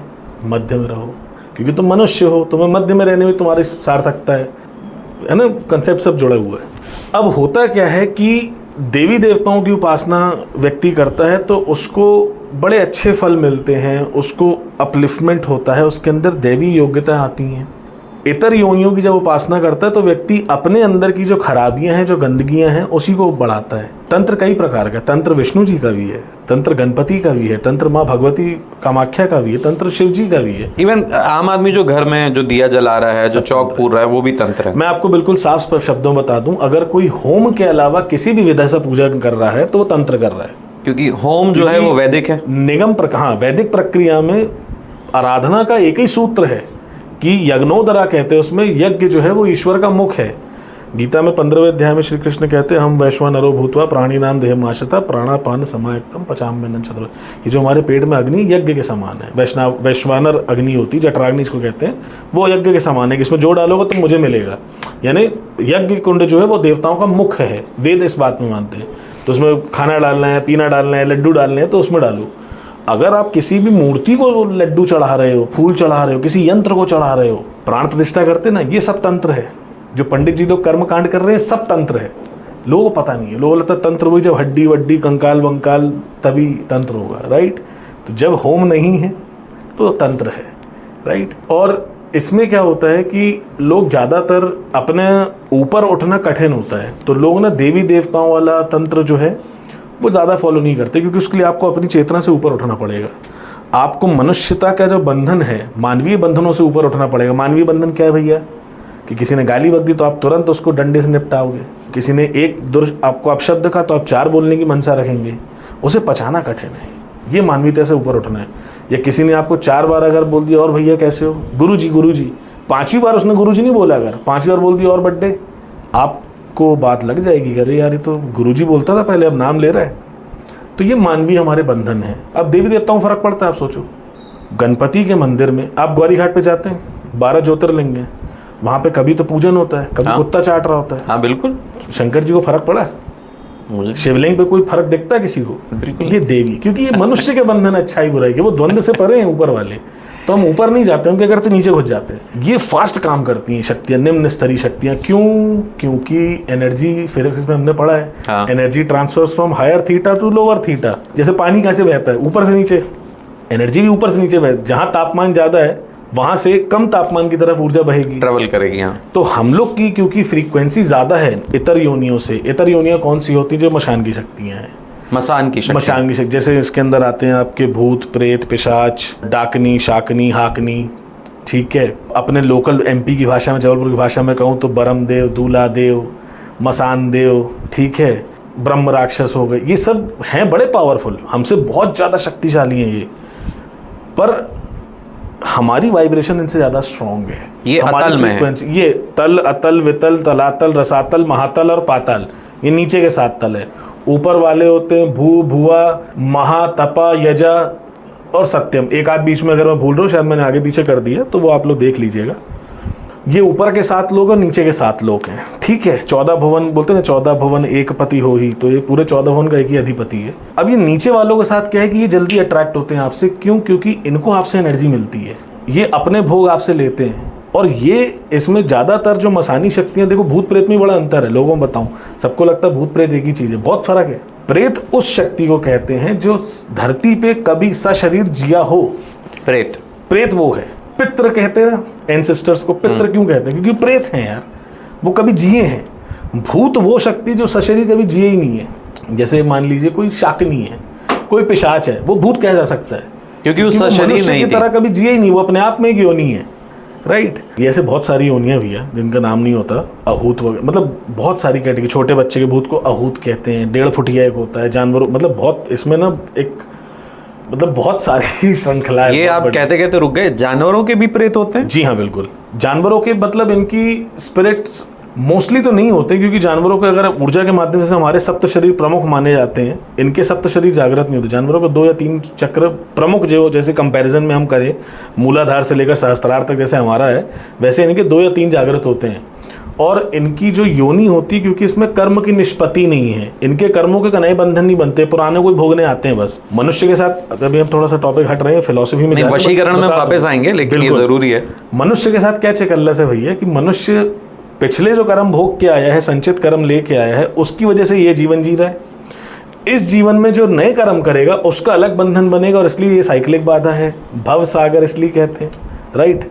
क्योंकि कर्म का बंधन है, इसलिए मनुष्य के पास ये भी अथॉरिटी कि वो चाहे तो ऐसे कर्म करे जिससे उसका संन्यास हो। गीता में 5वें अध्याय, 4थे अध्याय, 6ठे अध्याय में कृष्ण ने यही सिखाया है, कर्म से संन्यास, कर्म संन्यास योग 5वां अध्याय है, 6वां अध्याय सांख्य योग, उसमें यही सिखाया कि कैसे तुम इस प्रकार कर्म करो कि तुम उसके बंधन में ना पड़ो।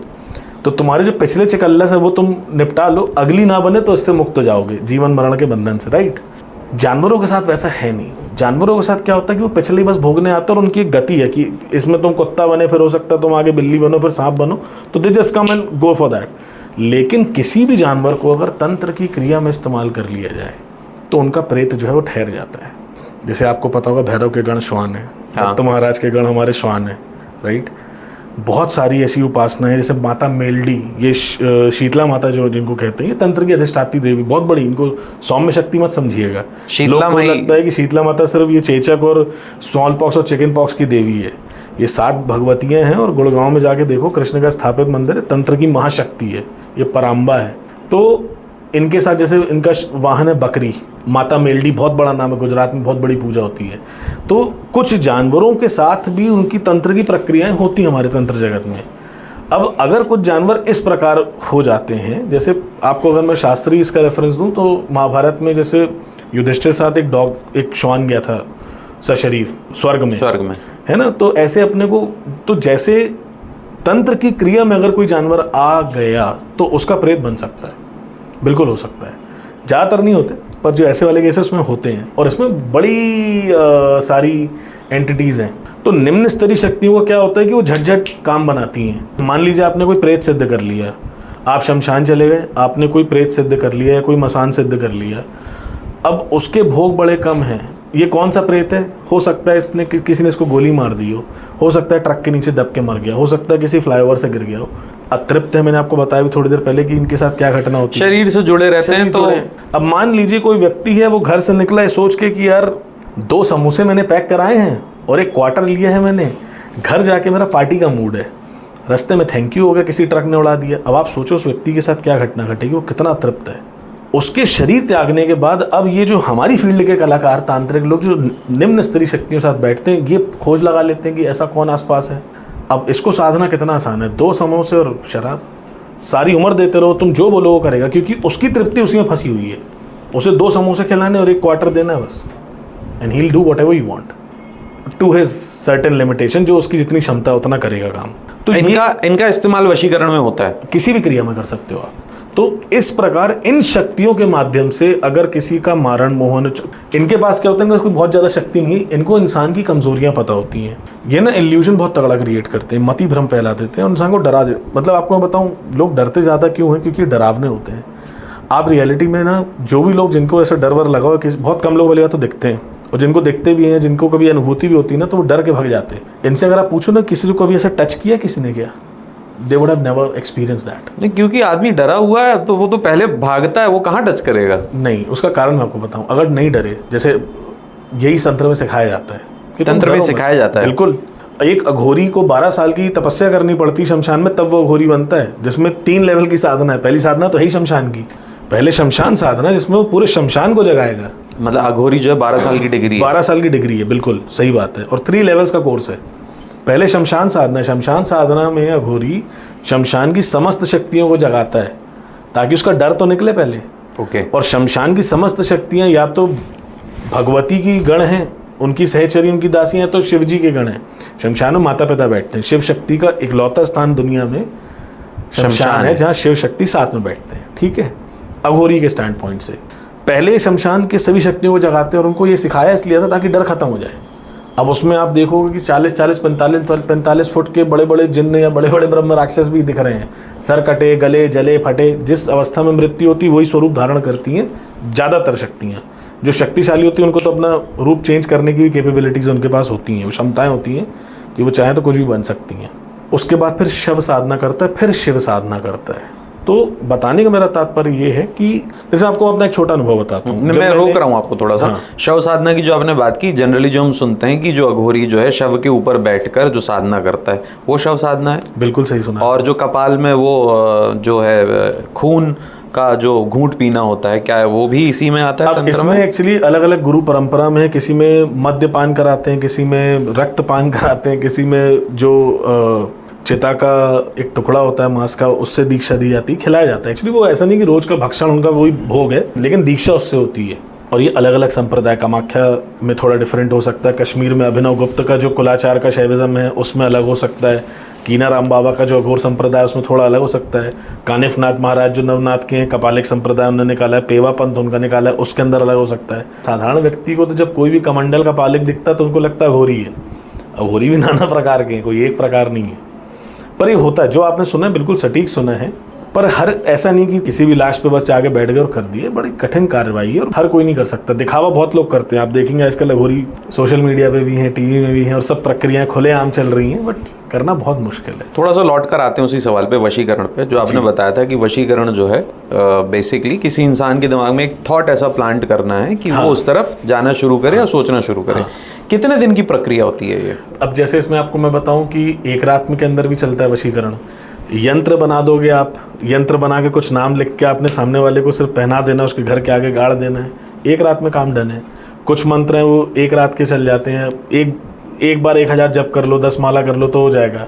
बहुत कुछ आप पे डिपेंड करता है। अगर आपके अंदर आपका जितना ज़्यादा आपका चेतना का स्तर उठा हुआ उतना कम समय लगेगा किसी तंत्र की क्रिया के लिए। आप अगर निचले स्तर पे हैं, जड़ता ज़्यादा है आपके अंदर, चेतना कम है, तो आपको करनी पड़ेगी 21 दिन की साधना, 41 दिन की साधना, 90 दिन की साधना, साल भर की साधना पहले करके सिद्धि लेता है आदमी। सिद्धि करने बाद फिर प्रयोग करता है उसका, तो कई बार लंबा। अगर चेतना का स्तर उठा हुआ तो फिर तो देख के काम भी हो जाता है। किसी को वशीकरण करने के लिए तुलसीदास जी का दुआ है कि वाणी सबसे बड़ा वशीकरण है, अच्छी मधुर वाणी बोलो, वशीकरण हो जाता है उससे। ये जो है अभी हम बार बार जो एक जिक्र आता है मंत्रों का, तो ये मंत्र सिद्ध कैसे किए जाते हैं? तंत्र में जो मंत्र है ये सिद्ध कैसे होते हैं? बहुत अच्छा प्रश्न है और इसको मैं आपको साइंस की भाषा से समझाता हूँ क्योंकि लोगों के लिए बोधगम्य होगा। वो एक कंसेप्ट है साइंस में, फिजिक्स में, उसको कहते हैं रेजोनेंस। हिंदी में क्या कहते हैं मुझे याद नहीं क्योंकि मैं इंग्लिश मीडियम का बच्चा हूँ। आप लोग ढूंढिएगा और कमेंट करके बताइएगा कि रेजोनेंस को हिंदी में क्या कहते हैं। उसका सिद्धांत ये कहता है, आपने अक्सर सुना होगा कि जैसे हैंगिंग ब्रिज होते हैं ना पहाड़ों में, राम झूला, लक्ष्मण झूला हमने देखा है ऋषिकेश में। तो जब जवान उस पर मार्च पास करते हैं, आर्मी के जवानों को सिखाया जाता है कि एक साथ एक, क्योंकि मार्च पास में क्या होता है लेफ्ट राइट लेफ्ट, कदम ताल मिलाना है। जी जी। लेकिन जब हैंगिंग ब्रिज पे रहोगे तो कदम ताल बिल्कुल नहीं मिलाना, ये तो ब्रिज निपट जाएगा। उसका सिद्धांत ये है कि मान लीजिए, मैं आपको उदाहरण के तौर पर बताता हूँ, ऐसे मान लीजिए ये कोई चीज़ है, हर संसार में कोई भी वस्तु है किसी भी फॉर्म में, whether it's solid, liquid, gas या जो भी है, प्लाज्मा है, उसकी एक नेचुरल फ्रीक्वेंसी होती है। कंपन से ही प्रगटीकरण है, कंपन से ही संसार बना है। ये तो शब्द ब्रह्म हमारे यहाँ भी मानते हैं, अध्यात्म में भी और विज्ञान भी मानता है, ठीक है। अब इसकी जो फ्रीक्वेंसी है एक नेचुरल फ्रीक्वेंसी है। अगर हम कोई दूसरा पदार्थ, मान लीजिए हम यहाँ पे इस सब्सटेंस को बार बार इसकी नेचुरल फ्रीक्वेंसी पे अगर हम वाइब्रेट कराएं तो ये दोनों की फ्रीक्वेंसी जब मैच होती है तो वो एम्पलीफाई हो जाती है, बढ़ जाती है, बहुत ज़्यादा बढ़ जाती है। उदाहरण के तौर पे मान लीजिए, और ये आपको जो एग्जांपल दे रहा था उससे बताता हूँ कि क्या होता है कि ब्रिज जो होता है वो सस्पेंडेड होता है, हैंगिंग ब्रिज, वो यूँ रस्सों से बंधा होता है। अब जो कदम ताल है वो एक स्पेसिफिक वाइब्रेशन प्रोड्यूस कर रहा है, ठक ठक ठक ठक। अब ये ठक ठक अगर इस ब्रिज का जो सस्पेंशन का वाइब्रेशन का फ्रीक्वेंसी है उससे मैच हो गया तो वो यूं झूलेगा फिर ब्रिज, और जितने जवान हैं, जो भी लोग जा रहे हैं, वो थैंक यू करके नीचे हो जाएंगे। That is called resonance. और मंत्र साधना इसी सिद्धांत पर टिका हुआ है। मंत्र साधना में क्या होता है भैया, मंत्र होता क्या है आपको बताता हूँ। हालांकि इसके अंदर तंत्र और यंत्र तीनों चीज़ें अप्लाई होती हैं। तंत्र, मंत्र, यंत्र तीनों जब मिलते हैं तब प्रगटीकरण होता है शक्ति का। मंत्र का सिद्धांत ये कि मान लीजिए शिवजी का मैं साधक हूँ, शिवजी का बीज मानता है होंग या ह्रोंग, होंग मान लेते हैं बहुत सबके सामान्य अच्छे समझने के लिए। अब शिव जी तो इनफाइनाइट एंटिटी है, हर जगह है, हमारे भीतर भी हमारे बाहर भी, जिधर जिधर सोचो हर जगह है। लेकिन हम तो सीमित हैं। हम जब ह्रोंग या होंग होंग जो भी मंत्र है, ये जब बार बार जपते हैं ना, तो हम क्या कर रहे हैं, मंत्र शिवजी जो असीमित ऊर्जा है वो मान लो समंदर के समान है, और समंदर की जो एक बूंद है वो उसका बीज मंत्र है। दैट्स व्हाई इट्स कॉल्ड बीज, सीड। जैसे पिता का एक बीज उसका पुत्र होता है, एक ही बीज से उत्पन्न होता है। एक ही चावल के बीज से पूरा खेत बन जाता है, एक ही आम के बीज से पूरा पेड़ बन जाता है। बिल्कुल बिल्कुल। तो बीज का मतलब वही है। बीज में उसकी जो पेरेंट एंटिटी, दोनों के स्वभाव सेम है। अगर आपको बहुत ढेर बड़ी जंगल की आग बुझानी तो समुद्र का पानी आग बुझा देगा। समुद्र का पूरा पानी भी 10 जगह जाके चाट के देख लो, पी के देख लो, नमकीन मिलेगा। और अगर एक बूंद भी पियोगे तो नमकीन है। और छोटी अगर एक माचिस की काड़ी बुझानी तो एक बूंद बुझा देगी। बिहेवियर सेम है। तो शिव जो है एज अ होल, उसका जो बीज मंत्र है वो शिव ही है। उसके अंदर वही शक्ति है, वही स्वर, वो शिव का बीज है, इसलिए बीज मंत्र कहते हैं। और जब हम बार होंग होंग होंग होंग या नमः शिवाय या कोई भी मंत्र करते हैं, तो वो उसकी नेचुरल फ्रीक्वेंसी पे जब चला जाता है, बार बार करते हो तो एक समय आता है। फॉर एग्जांपल मान लो मैं यहाँ बैठ के साधना करूँगा, 11 दिन की मैंने साधना करी। अब मैं रोज बैठ के यहाँ नमः शिवाय पूरी एनर्जी मैंने भर दी इस कमरे में नमः शिवाय की। कभी ना कभी तो वो टाइम आएगा कि नमः शिवाय की जो एक्चुअल, अगर किसी का वाइब्रेशन बिल्कुल परफेक्ट हो तो एक ही बार में वो रेजोनेंस हो जाएगा। पर वो वाइब्रेशन प्रोनाउंस करना इतना आसान नहीं है। हमारे ब्रीदिंग का बहुत बड़ा लिमिटेशन होता है। हम एक स्पेसिफिक अवस्था में, एक रिदम में ही बोल सकते हैं कोई चीज़, हमारी सांस अटकती नहीं। तो वो जब हम बार बार साधना करके रिपीटेशन करते हैं तो वाइब्रेशन की एनर्जी में एक तो भरते हैं, और दूसरा हमारा जो प्रोनाउंसिएशन है वो प्रिसाइज होना जाता है, वो बिल्कुल करीब होता है जो एक्चुअल है। और जब ये दोनों प्राकृतिक फ्रीक्वेंसी और जो हम फ्रीक्वेंसी बना रहे हैं वाइब्रेशन की, जब ये मैच होती है तो वहाँ पे भूचाल टाइप का आता है, और इसको हम सिद्धि कह देते हैं कि मंत्र सिद्ध हो गया। क्योंकि आप अपने इष्ट से, जो साधक है वो साध्य से जुड़ जाता है। जो इनफाइनाइट शिव है, बार बार जब उसका मंत्र करोगे तो आप उससे जुड़ जाओगे, और वो प्रकृति का नियम है जो रिजोनेंस की वजह से आप जुड़ते हो। तो ये मंत्र का काम है। I hope it make sense. बिल्कुल बिल्कुल बिल्कुल। ये बहुत सारी चीज़ें ऐसी हैं जो मेरे लिए भी नहीं है, व्यूअर्स के लिए भी नहीं होंगी। तो इसमें मैं जो आपसे सवाल कर रहा हूँ, ये बड़े वैसे सवाल हैं जो आम लोगों के दिलो दिमाग में आते हैं। जैसे एक सवाल और भी आता है, जैसे अभी हम बात कर रहे थे कि ये फेक भी होते हैं, रियल भी होते हैं, और आजकल तो सोशल मीडिया के चलते बहुत कुछ हो रहा है। सोशल मीडिया से पहले जब हमारा वॉल मीडिया हुआ करता है, जब ट्रेन गुजरती है किसी शहर में, एंटर होती है, तो आसपास की दीवारों पर बहुत सारे ऐसे लिखे होते हैं कि फलाने बाबा से मिलिए, प्यार में धोखा खाए लोग मिले, परीक्षा में पास होना चाहते हैं तो मिले, 100% गारंटेड रिजल्ट। ये सोलेमानी बाबा थोड़ा सा ये जो है 100% रिजल्ट वाले जो होते हैं तंत्र, तो ये क्या ये हकीकत है? ये जो दीवारों पे विज्ञापन लिखे हैं, क्या इनमें सच्चाई होती है? आपको मैं ना इसका बहुत अच्छा उदाहरण देता हूँ, क्योंकि मैं प्रतिदिन 10 से 12 नए लोगों से मेरी चर्चा होती है। तो मेरे को ना ये सारी बातें रोज़ एक्सप्लेन करनी होती है, तो मेरे लिए रोज़ का काम है। तो मैंने कुछ उदाहरण अपने लिए गढ़ लिए जो मेरे को समझाने में आसान होते हैं। ये उसी प्रकार है चक्रेश जी, मध्य प्रदेश में तो लॉटरी नहीं है, पर मान लीजिए केरला में से वहाँ पे लीगल है लॉटरी। अब वहाँ पे साल में 2-3 बार लॉटरी निकलती है लीगल, और एक व्यक्ति वो 5 करोड़ जीत जाता है। 10 रुपए की लॉटरी है, जीतता एक ही आदमी है, पर क्योंकि बाकी करोड़ों लोगों को उसका स्कोप दिखता है, इसलिए सब 10 रुपए लगाते नहीं लगाते। इसी प्रकार करोड़ों तांत्रिक हैं, काम वाला एक ही है, 1-2 ही हैं जो काम के हैं। कैसे पहुंचते हैं इन तांत्रिकों तक? मान लीजिए अभी तो चलिए आप हमारे सामने हैं, आप तो सोशल मीडिया पर अवेलेबल हैं, आपका कॉन्टैक्ट नंबर है, और आपकी भी एक सीमा है, आप एक समय में आप कुछ क्लाइंट्स हैंडल कर पाते होंगे।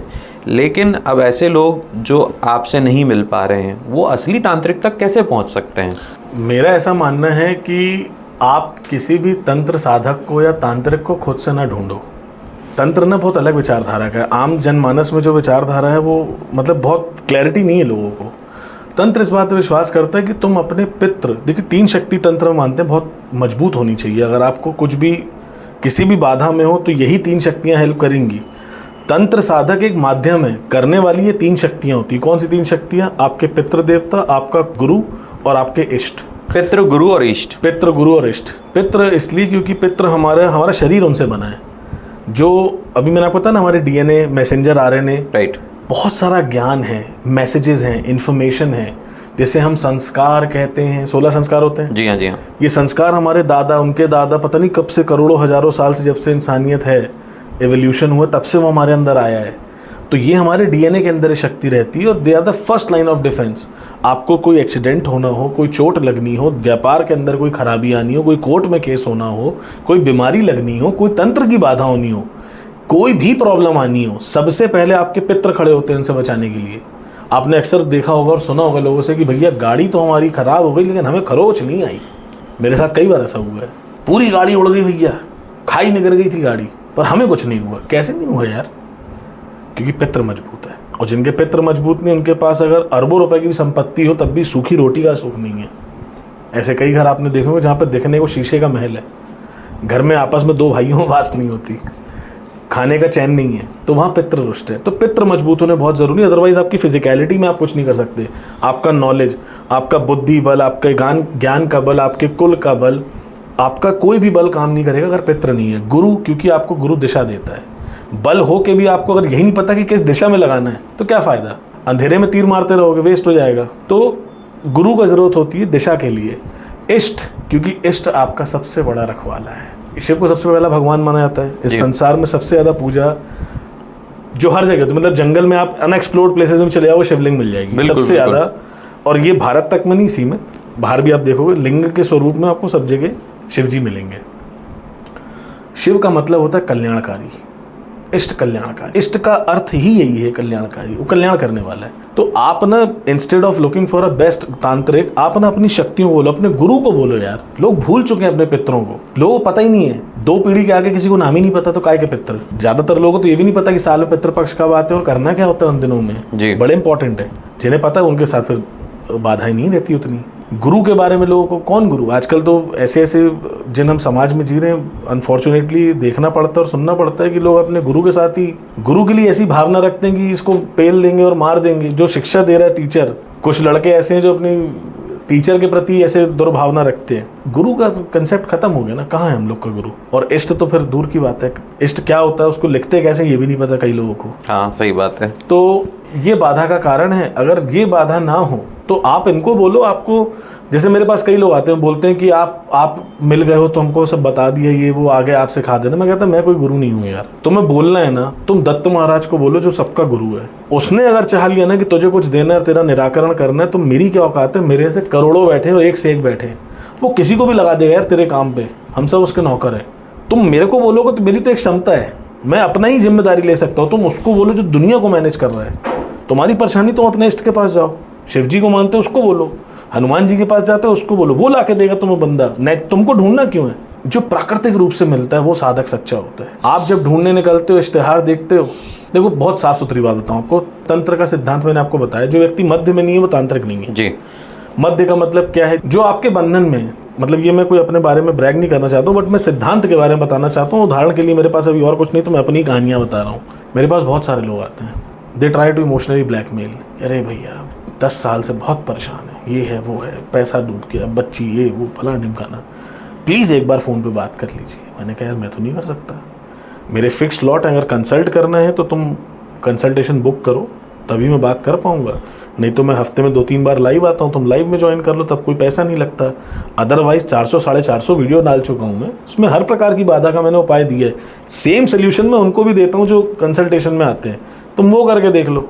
तुम चाह रहे हो कि मैं इमोशनली ब्लैकमेल हो जाऊं, तुम मुझे बांधना चाह रहे हो। अब मैं बंध गया होता तो फिर मैं इस फील्ड में कहाँ होता? जो मुझे लाखों का पैकेज देके कंपनियां नहीं बांध पाई, तुम बांध लोगे क्या यार?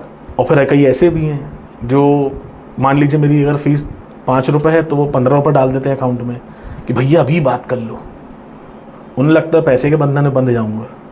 तो जो तुम्हारे बंधन में नहीं बंध रहा, जो किसी के बंधन में नहीं, वो सच्चा तंत्र साधक है। तंत्र का आधार ही वही है कि जो कहीं, क्योंकि मैंने बताया ना, तंत्र का मतलब ऐसा फैलाओ जिसका कोई रिस्ट्रिक्शन नहीं, इतना फैल जाओ कि कोई तुम्हारा बंधन ना। अवधूत का मतलब क्या होता है? मुझसे भी लास्ट वीक में एक लाइव में था तो किसी ने पूछा कि आप कौन से अवधूत हो? मैंने कहा बाबा जो कोई सा भी अवधूत हो गया वो अवधूत नहीं है। जो किसी भी प्रकार की परिभाषा की परिधि में है, जो परिभाषित किया जा सके, वो कैसा अवधूत? अवधूत वो जिसकी कोई परिधि, कोई परिभाषा नहीं है, जो असीमित है, इसकी कोई सीमा नहीं है, किसी भी बंधन में नहीं है, वो सच्चा साधक है। सच्चा साधक आपके लिए काम करेगा तो पैसा देख के नहीं करेगा, वो पल्ले का लगा के काम कर देगा। तुम्हारा उद्देश्य देखेगा, तुम्हारा भाव देखेगा। और अगर अपने फायदे के लिए कोई बैठा हुआ है या पैसा कमाना, देखिए कोई बुराई नहीं, मैं खुद, मेरा परिवार पलता है इस काम से। पैसा लेने का अलग चीज़ है, ईमानदारी से पैसा लेने का अलग चीज़ है, किसी को लूटना वो एक अलग चीज़ है। पहली बात तो जो चीज़ आपको लालच दे के कोई व्यक्ति काम कर रहा है। दो प्रकार के तांत्रिक होते हैं। मैं आप ऑडियंस के लिए बात बताना चाहता हूँ। तंत्र में ना मूलतः 2 प्रकार हैं, उसके बाद आगे आप देखोगे बाइफिकेशन करोगे तो और भी कई लेवल्स हो सकते हैं। बट एक होता है याचक भाव का साधक, जैसे मैं हूँ। हो सकता है कि मेरे को महाराज ने ऐसी कई सिद्धियां दी हों, मैं चाहूं तो हर व्यक्ति के बारे में ऐसी 5-6 बातें तो कम से कम बता सकता हूं कि सामने वाला प्रभावित हो जाए। पर ये मेरे गुरु का वचन है कि मेरे को सिद्धि किसी को प्रभावित करने के लिए नहीं मिली है, वो मेरे जागृति के लिए है। तो मुझसे अगर कोई पूछता भी है तो मुझे पता है उसको कितनी बातें ही बतानी है। आप समझ रहे हो मैं क्या कह रहा हूं? जी हाँ। मान लीजिए मैं आपसे बात कर रहा हूँ, मुझे आपके बारे में 10 बातें पता चली, जरूरी नहीं है ना कि मैं 10 की 10 बताऊँ। मैं आपको 4 बातें बताऊंगा क्योंकि आपके मतलब की 4 है। ये याचक भाव का साधक है। क्यों? क्योंकि ये प्रकृति को कंट्रोल नहीं करना चाह रहा।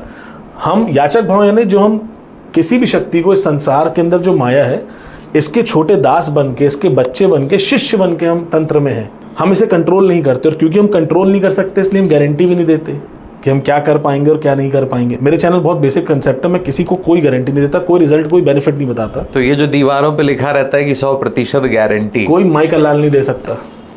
मैं दावे से कह रहा हूँ, कोई माई का लाल कभी बोल के बता दे, ये है ही नहीं ना, दुनिया में है ही नहीं। इतने फैक्टर हैं। जैसे आपको मैं बताऊं अपने जबलपुर के, लेकिन उनका नाम नहीं लूंगा, एक बहुत माने जाने तंत्र के साधक थे जबलपुर में, घंटा घर के पास उनकी दुकान थी। वैसे तो वो होम्योपैथिक डॉक्टर थे, बट तंत्र साधक भी थे, ज्योतिषाचार्य थे, बड़े खतरनाक, हमारी समाज के। मैं उनका नाम नहीं लूँगा। उन्होंने अपनी मृत्यु की दिनांक लिखी हुई थी अपने दफ्तर में। जब तक जीवित थे तब तक तो लोगों को बड़ी जिज्ञासा होती थी। अब जिस दिन वो दिनांक आ गई और वो निपटे नहीं तो उनको दुकान बंद करनी पड़ गई, क्योंकि सारी उम्र तुम जिस सिद्धांत पे रोटी सेकते आए हो प्यारे, वही झूठा हो गया। कैसे चेहरा दिखाओगे? इस प्रकृति को कंट्रोल करने वाला इकलौता तत्व है, वो है शिव। सारी माया जो है उसको सिर्फ शिव कर सकता है कंट्रोल। या तो शिव स्वरूप बन जाओ, जैसे गोरखनाथ बन गए, जैसे दत्त महाराज है हमारे, जैसे कीनाराम बाबा हैं, है ना, बड़े बड़े जो सिद्ध हुए, जो शिव स्वरूप हो गए। या तो शिव स्वरूप हो जाओ तब ये बात कह सकते हो। 2 ही भाव है, याचक भाव और सिद्ध भाव। सिद्ध भाव में जैसे जो गोरखनाथ महाराज हैं, ये जो नवनाथ हुए, ऐसे बहुत सारे सिद्ध संत हुए। संत ज्ञानेश्वर थे, शिव स्वरूप थे। ये अभी के लोग हैं, कोई बहुत पुराने नहीं। महाराष्ट्र के नाम है स्वामी समर्थ वगैरह, या जैसे गंगाराम मनसाराम अघोरी है, अघोरी शिव स्वरूप हो जाता है। इनके मुख के वचन नहीं कट सकते। कीनाराम जो कलयुग के अंदर, जिसको दत्तात्रेय भगवान ने अघोर संप्रदाय की दीक्षा दी, जिन्होंने पहली मनुष्य कोई अघोरी बना, वो कीनाराम बाबा थे। उनका जबलपुर में जो मंदिर है, गंगाराम मनसाराम का मंदिर है, उनके गुरु हैं ये। उनके गुरु हैं कीनाराम। ये चंदौली के हैं। इनका बनारस में क्रिमकुंड के नाम से बहुत बड़ा स्थान है। गिरनार पर्वत पे इनका छोटा सा अगर आपको बैकग्राउंड बताओ, ये हिंगलाज शक्तिपीठ है अपने पाकिस्तान में, वहाँ के साधक थे भगवती हिंगलाज के, कीनाराम बाबा। वहाँ पे जब इन्होंने साधना करी भगवती हिंगलाज की, तो भगवती ने इनको दर्शन देके कहा कि तुम गिरनार चले जाओ, वहाँ पे तुमको एक नए संप्रदाय को स्थापित करने के लिए दत्तात्रेय भगवान दीक्षा देंगे। दत्तात्रेय भगवान की साधना करने जब ये वहाँ गए तो वहाँ पे शमशान में इनको कालूराम चंडाल मिला। चंडाल वो डोम लोगों की प्रजाति होती है जो मरणोपरांत जो कर्मकांड होते हैं, ये पंडित जी होते हैं, ये भी पंडिताई करते हैं, पर ये मरने के बाद वाली पंडिताई करते हैं। इसे अशुद्ध माना जाता है, उच्चिष्ट माना जाता है, इसलिए इन्हें चांडाल कहा जाता है। इसीलिए चांडाल या डोम कहते हैं इनको साधारण भाषा में। तो वहाँ पे कालूराम चंडाल और दत्त महाराज ने मिलकर इनको अघोर संप्रदाय में दीक्षित किया। पहले अघोरी शिव हैं, पर एज अ ह्यूमन, मनुष्य के रूप में जो कोई पहला अघोरी था वो कीनाराम बाबा थे। और उनकी कहानियाँ आप पढ़ेंगे तो दंग रह जाएंगे। बहुत बड़ा कहावत है जो पूरे भारत में फेमस है, जो लोग तंत्र के वो जानते हैं। ऐसा कहा जाता है कि जो ना कर सके राम वो करे कीनाराम। मरे हुए को जिला दिया उन्होंने। और ये बहुत कहानी पुरानी नहीं है। आपको मैं ऐसे नाम बताऊंगा, त्रैलंग स्वामी के बारे में आप पढ़िए, होश फाख्ता कर दिए लोगों ने। और ये तो अभी की बात है, 250-300 साल पुरानी, ब्रिटिश हुकूमत के उसमें इनके मेंशन्ड है। कीनाराम बाबा को जेल में डाल दिया था जो जूनागढ़ का नवाब था। जूनागढ़ में गिरनार पर्वत है, वहाँ पे तब नवाबी चलती थी, वहाँ पे उनको डाल दिया था अंग्रेजों के शासन में। उनको बंद करे जेल के अंदर, वो छत पे निकल जाए, फिर बंद करे, वो अगले दिन फिर छत पे मिले तो परेशान हो गया वहाँ का कमिश्नर अंग्रेजों को। उसने बोले ये कैसा आदमी है, इसको जेल बंद करो, ताला बंद लगा रहता है, ऊपर चला जाता है ये बंदा। उसने छोड़ा। फिर जूनागढ़ के नवाब ने उनको वहाँ पे, आज भी आप जूनागढ़ जाएंगे तो वहाँ की जो लाइब्रेरी है उसमें लिखा हुआ है कीनाराम बाबा के बारे में कि ये सब घटनाएं घटी हैं। त्रैलंग स्वामी अपने मल से शिवलिंग बना के मूत्र से अभिषेक करते थे काशी विश्वनाथ मंदिर में। वहाँ के पंडों ने एक दिन उनको पीट दिया, तो जो काशी नरेश की वाइफ थी उसको स्वप्न में आके भोलेनाथ ने दर्शन दिया और बताया कि देखो मेरे घाव, तुम्हारे आज पंडितों ने मुझे मारा है। तंत्र वो है बाबा, बुद्धि के परे निकल जाता है। तो ये था तंत्र विद्या से जुड़े हमारे पॉडकास्ट का दूसरा एपिसोड। आई होप आपको ये भी पसंद आया होगा। आपने पिछले एपिसोड को तो भरपूर प्यार दिया। ये एपिसोड आपको कैसा लगा हमें कमेंट सेक्शन में अपना फीडबैक ज़रूर दें। रुकिए मेन इन्फॉर्मेशन लेकर जाइए। तो इसका आगे आने वाला सबसे मेन और इंटरेस्टिंग पार्ट यानी कि हमारे तंत्र विद्या से जुड़े पॉडकास्ट का पार्ट 3 21 अक्टूबर शाम ठीक 6 बजे आएगा। तो अगर आप चाहते हैं कि इसका नोटिफिकेशन आपको सबसे पहले मिल सके तो हमारे चैनल शुद्ध लोकल को अभी सब्सक्राइब कर लीजिए और बेल आइकन प्रेस कर दीजिए ताकि इस तरह के और भी इंटरेस्टिंग पॉडकास्ट और वीडियोस आपको समय पर मिल सके।